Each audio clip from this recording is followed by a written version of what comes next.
먼저 정청래 당대표님의 모두 발언이 있겠습니다.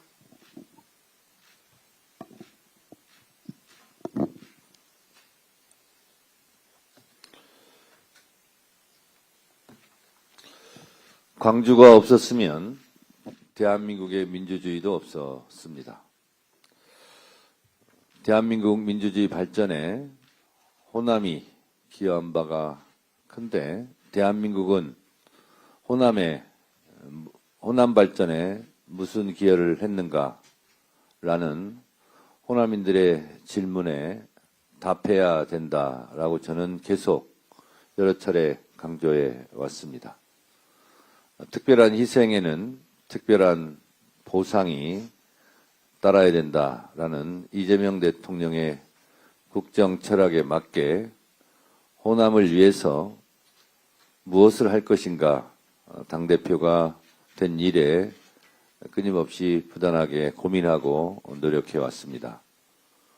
오늘 민주주의의 상징 광주에서 그동안 민주주의를 위해서 고생하고 헌신하고 희생하신 우리 호남인들에게 특별하게 보상할 수 있는 근거를 예산을 마련할 수 있게 되어서 저 개인적으로도 기쁩니다. 오늘이 마침 김대중 대통령의 노벨 평화상 수상 25주년이 되는 날입니다. 과거가 현재를 도왔고 죽은 자가 산자를 구했다는 한강 작가의 노벨상 1년이 또 되는 날이기도 합니다. 지난 12.3 비상계엄은 헌법의 적을 헌법으로 물리친 민주주의의 승리였습니다. 만약에 국회 해산권이 헌법에 있었다면 비상계엄은 성공할 수도 있었을 것입니다.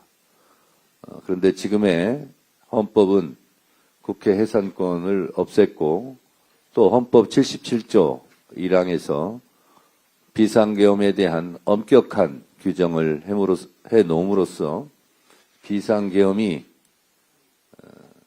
국민의 뜻에 반해서 자행될 때는 그것을 막을 수 있는 조항들을 헌법에 규정했고 그리고 형법 87조부터 91조까지 국헌문란, 목적, 내란에 대한 법적인 규정을 명확히 해놓았고 계엄법에서도 비상계엄에 대해서 매우 엄격하게 제한해 놨기 때문에 우리는 12.3 비상계엄 내란을 이겨낼 수 있었습니다.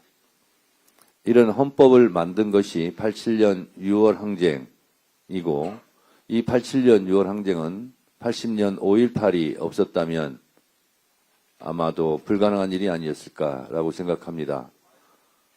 그렇게 생각해 본다면 12.3 비상계엄 내란을 극복할 수 있었던 원천적인 힘은 바로 이곳 광주 5.18이었다라고 저는 확신하고 있습니다.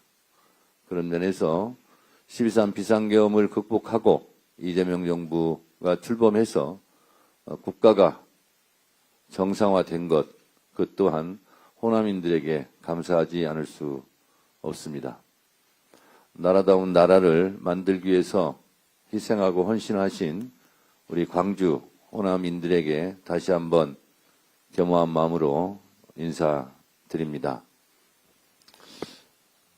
독일은 민족 반역자에게는 공소시효가 필요 없다라며 나치와 나치 부역자들에게 철저하게 단죄를 했습니다.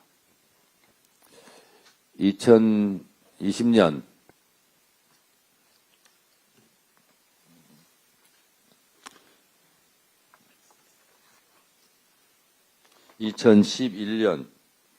독일은 소비보르 수용소 경비병 출신이었던 91세의 남성에 대해 살인방조 혐의를 적용하여 징역 5년을 선고했고 2022년 슈트트호프 수용소장의 비서를 지냈던 90세의 여성에 대해 수용소장의 학살 명령을 문서로 작성한 혐의를 물어 징역 2년의 집행유예 2년을 선고했습니다.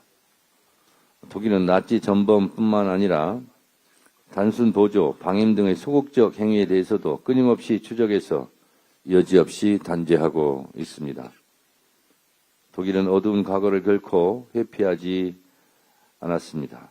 제2차 세계대전 직후 나치당을 공식 해체시켰고 나치 전범과 조력자들을 낱낱이 재판대에 세워서 엄중히 단죄했습니다.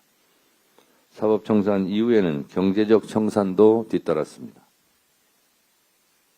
1953년 나치 희생자 보상법을 제정해 피해자와 희생자들에 대한 공식 보상과 명예회복을 위해 노력했습니다. 문화적 청산도 이어졌습니다. 나치 참상에 대한 교육을 의무화하고 추모관과 기념비도 건립했습니다. 나치 미화와 역사 왜곡 행위도 엄격히 법으로 금지했습니다. 이를 통해 독일 국민은 어두운 과거와 결별하고 미래로 나갈 수 있었고 이제는 국제사회로부터 정당한 정의 구현의 정석으로 평가받고 있습니다. 우리도 독일처럼 해야 됩니다. 1단계 사법적 청산 이후 2단계 경제적 청산 그리고 3단계 문화적 청산까지 흔들림 없이 나아가야 합니다. 이것이 이재명 대통령께서 말씀하신 내란 청산 후 정의로운 통합으로 가는 길입니다. 그러나 우리는 아직 1단계 사법적 청산도 시작에 불과한 수준이고 사법부의 방해 책동도 우리는 보고 있습니다. 더불어민주당이 내란 전담 재판부와 2차 종합특검 등 가용할 수 있는 모든 방법을 동원하여 아직도 지속되고 있고 아직도 준동하고 있는 내란 세력에 대한 완전한 척결을 위해 노력해야 할 것입니다. 더욱 단호한 자세로 내란 단죄를 발본색원하고 다시는 이 땅에 친위 구태타와 비상계엄, 내란 같은 일이 일어나서는 안 되고 꿈도 못 꾸게 해야 할 것입니다. 민주주의 도시 광주를 찾아 다시금 확실한 내란 청산을 통한 민주주의 헌정질서 회복을 다짐합니다.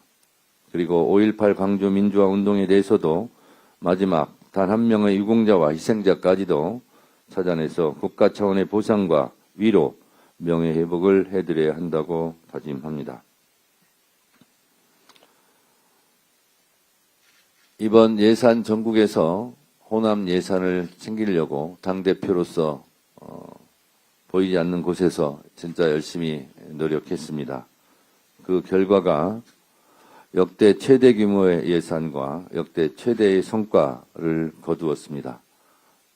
좀 이따가 호남 발전 특위에서 한정혜 의장께서 상세하게 보고 드리겠습니다만 호남 발전 특위에서 여러 회의도 거치고 보고도 받으면서 제가 가장 호남인들이 가장 공통적으로 원하는 예산이 무엇일까 생각했을 때 광주 목포 MBC에서 여론조사한 것과 제 생각이 똑같았습니다.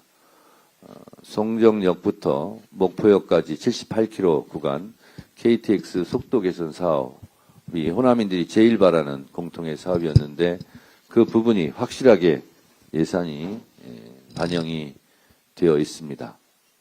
그리고 광주시에서도 계속 난항을 거듭했던 어려웠던 예산 5.18 구묘역 정비 문제 그리고 적십자 병원 그리고 탄약고 이전 등 오랫동안 광주 시민들께서 수건 사업으로 여겼던 부분들이 예산이 반영이 되어서 저 개인적으로도 기쁘고 광주 시민들에게 그래도 얼굴을 뵐 면목이 생겼다라는 보고 말씀드립니다.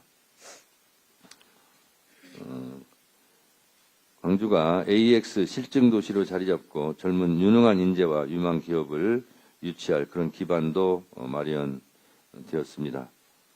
1,634억 원 규모의 AI 예산이 확보되었다는 말씀 드리고 특히 광주 송정에서 순천 경전선 전철화 사업비도 50억 원이 증액되어서 1722억 원이 확보되었다는 보고 말씀 드립니다. 예산이 크지는 않지만 말씀드린 대로 구미역 정비사업, 적십사병원 보존 활용 사업은 최초로 국비가 투입되는 것으로 알고 있습니다. 이 모든 것이 우리 광주와 호남 여러분들의 열망이 하늘을 움직였다라고 생각을 합니다. 이 과정에서 수고를 아끼지 않은 우리 한병도 예결산 위원장, 이소영 간사, 그리고 한정혜 정책위 의장, 김병기 원내대표, 부대표들에 대해서 제가 감사를 드렸고, 특별히 이렇게 예산을 챙기는 데 수고를 아끼지 않은 이 분들께 당대표 1급 포상도 하기로 이미 결정을 한 바 있습니다. 짧게 한 말씀 더 드리면, 제가 지난 전당대회 때 억울한 컷오프도 없애겠다. 그리고 호남발전 특위를 만들어서 호남인들의 한을 좀 풀어드리겠다 하고 제가 공약을 했었는데 그 공약을 작게나마 지킬 수 있어서 개인적으로도 많은 보람을 느끼고 있습니다. 민주주의 성지 이곳 광주에서 우리 특별하게 국가와 역사와 민주주의를 위해서 희생하고 헌신하신 광주의 영령들께 머리 숙여 감사드립니다. 고맙습니다. 다음으로 양분남 광주시당 위원장님의